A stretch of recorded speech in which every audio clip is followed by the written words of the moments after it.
Hambur larangan. Hambur larangan, orang luar dilarang masuk. Dengan jelas, tulisan terpampang di pintu gerbang sebelum masuk ke dalam kampung. Orang luar hanya boleh masuk pas jam 8 pagi dan keluar sebelum jam 3 sore. Itu pun harus melewati syarat-syarat tertentu. Gugurnya 5 pekerja di pegunungan Banten. Teman seperjuangan ayahku dengan mengenaskan. Kelima jasad tersebut ditemukan oleh warga, tapi tengkorak kepalanya hilang. Yang ada hanya kulit, rambut, mata, mulut, hidung, telinga, semuanya lengkap.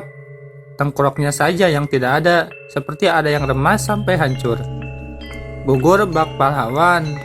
Mereka adalah pahlawan yang memberi setitik cahaya terang di tengah gelapnya malam. Kini kita semua menikmatinya. Tahun 1990, di mana awal kisah itu dimulai. Sebenarnya ini adalah pekerjaan lanjutan, karena proyek lapangan pemasangan tiang listrik dan kabelnya terhenti karena ada korban jiwa di pedalaman pegunungan Banten tersebut. Di hari itu berangkatlah 15 orang yang sudah terkumpul, termasuk ayahku untuk melanjutkan tugas lanjutnya dari Cianjur menuju pedalaman Banten tersebut, dan dilanjutkan dengan jalan kaki untuk sampai ke tempat tujuan dan diperlukan waktu seharian. Di sana mereka tinggal sementara di balai desa, salah satu kampung sebelum memasuki kampung terlarang. Kepala desa dan tokoh masyarakat memberi wejangan sebelum masuk ke dalam kampung tersebut. Mereka semua dimandikan dulu, dibacakan doa sebelum besok mulai bekerja. Larangan yang tidak boleh dilanggar, harus masuk tepat jam 8 pagi dan pulang sebelum jam 3 sore. Kalau tidak, kepala tengkorak kalian akan pecah, seperti halnya teman kerja kalian kemarin. Adakah polisi untuk menginvestigasi? Ada, namun mereka semua tidak ada yang berani masuk ke dalam kampung terlarang itu. Hanya penjelasan dari kepala adat dan tokoh masyarakat saja sudah cukup, karena bukan sekali dua kali ini semua ini terjadi. Kalau ada orang luar yang melanggar, mencoba masuk tanpa meminta izin, pasti terjadi kepala tengkoraknya yang hilang. Sempat ditanyakan oleh salah satu pekerja di malam itu, kenapa hal seperti ini bisa terjadi? Apakah mereka berlima ketimbang tiang dan tiangnya menimpa kepala mereka, sehingga kepala mereka berlima saat menaikkan tiangnya, atau ketimbang pohon waktu menebang saat membuka jalan? Ucap salah satu pekerja. Mereka meminta berlima meninggal, tewas tergeletak di beberapa tempat yang berbeda. Di hutan sebelah barat kampung, saat ditemukan, tengkorak kepalanya seperti tidak ada. Kemungkinan besar mereka terlambat pulang melewati gerbang masuk, karena di saat itu sedang turun hujan yang sangat besar, disertai petir dan angin.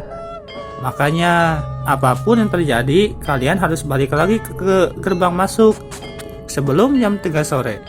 Agar tidak terjadi korban tambahan lagi, apalagi kalian orang luar. Ucap salah satu tokoh masyarakat sambil mengingatkan, di sini adalah tempat yang masih terjaga keasliannya. Adat istiadat di sini masih kental dan dipakai sampai detik ini.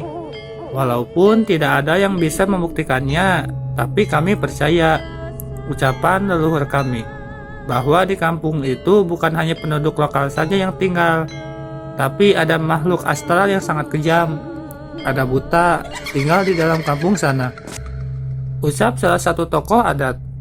Dan di sana, kalau kalian mau gali tanah, menebang pohon untuk buka jalan, kalian harus meminta izin, walaupun tidak ada orangnya. Kalian semua paham? Ucapnya lagi. Kami semua saat itu hanya tertunduk terdiam, tidak mengeluarkan sepatah kata pun. Saat mendengar penjelasan kepala dusun, pagi pun tiba. 15 pekerja telah berkumpul untuk melanjutkan pekerjaan yang sempat terhenti.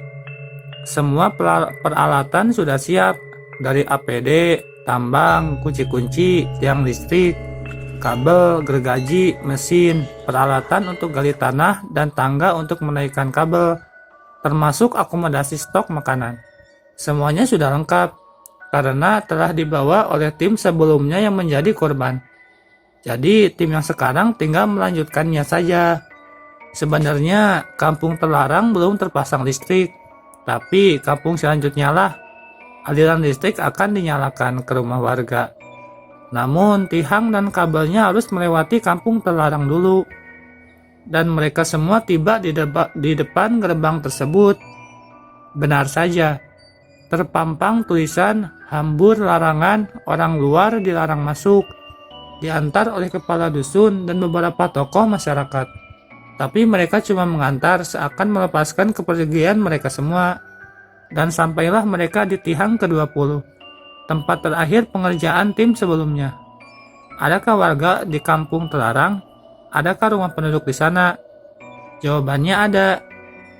Penduduknya sama seperti kita semua. Tidak ada yang aneh. Bahkan, mereka saling sapa, tapi tidak pernah ada obrolan yang panjang lebar, sedikit pun. Rumah dari kayu dan dindingnya dari bambu yang dianyam menandakan ciri khas rumah pedesaan. Tanaman padi yang subur, kebun pisang, singkong, dan berbagai pohon buah lainnya, seperti buah nangka, mangga, rambutan, menandakan warganya mengandalkan hasil dari bercocok tanam. Hanya satu keanehannya, semua binatang ternak tidak ada kandangnya. Entah itu hewan kerbau, kambing, bebek, ayam, seakan hewan tersebut tidak ada pemiliknya, walaupun tidak terlalu banyak. Di hari itu juga mereka langsung bekerja. Ada yang gali tanah, tarik kabel, naikin tiang, buka jalan